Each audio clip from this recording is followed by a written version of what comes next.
Pratt Highs look back at our championship breakers and makers. Up first, Des and DeMarco.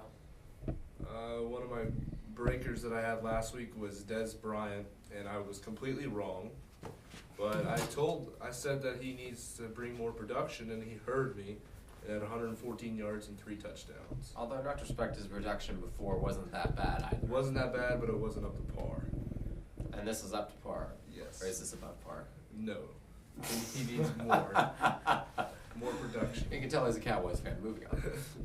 And then one of my makers last week was DeMarco Murray, and he lived up to his expectations. He kind of got shut down a little bit, but on the goal line, he scored 2 touchdowns and got good fantasy points. Like the Eagles. Yes. And quarterbacks for Joe. All right. I'm going to start this off with my breakers. So the quarterbacks I had last week were Aaron Rodgers, Cam Newton, Phillip Rivers.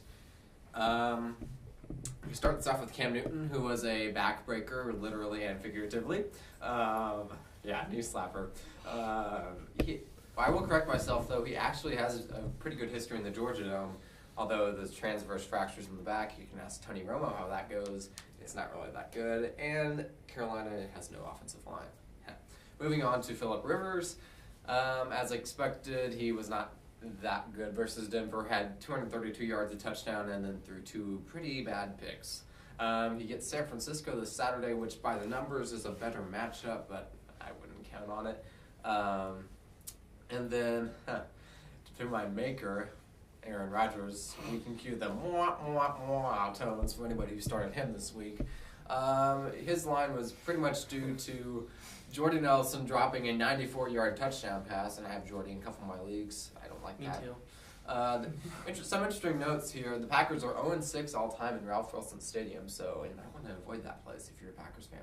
And then secondly, Rodgers' 2 interceptions were to a reserve safety on the Buffalo's defense, which has now held Aaron Rodgers and Peyton Manning to 0 touchdowns and picked them off 4 times over the past 2 games, which is insane. And then speaking of Peyton Manning, I have him as an honorable mention breaker because, well, the Broncos have called 105 running plays and 78 pass plays, and he's done nothing with those passing plays.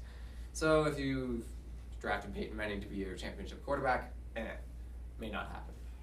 All right, back to Adam with Julius Thomas and Megatron. One of my breakers last week was Julius Thomas, and he lived up to his expectations of being completely crap. He got 1 catch for 30 yards. It's because Peyton Manning.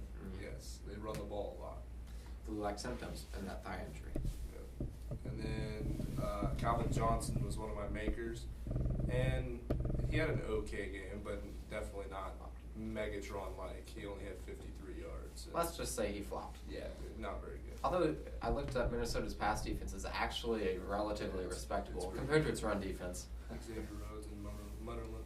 Mm-hmm. And receivers for Joe. All right, so my championship maker receiver, Mr. Odell Beckham Jr. Sorry, Cade, I started him against you this week, and you're dead. So we had 15 targets yesterday versus the Redskins and finished with a 12 for 143 and 3 touchdowns line. Could have had a 4th touchdown, but it was called back by a questionable holding call on Mr. Justin Pugh. Darn you.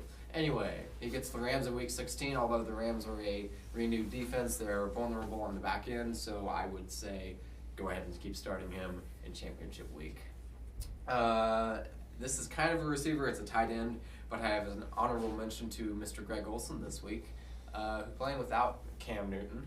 Got a lot of looks from Derek Anderson. Actually had 9 targets at halftime, which was insane. Had 7 catches for 76 yards, finished with 10 for 110, I think. And, yeah, it was very nice plug and play at tight end this week. And your running backs. All right, running backs. I have Le'Veon Bell, Lamar Miller, and Justin Forsett.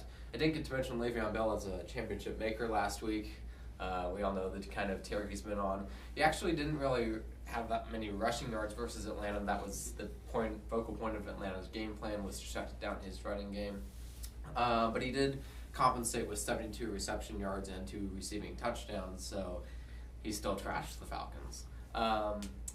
2 breakers on running backs. Lamar Miller, as I predicted, only 47 rush yards and 10 reception yards in Foxborough in what was a close game at halftime, but a real blowout by the end for the Dolphins. Now, if you made it through with Lamar Miller as your running back, Maybe you had Jeremy Hill, who I'll get to in a second. He has Minnesota this coming week, who gave up 102 yards to Joik Bell, so that's a good matchup.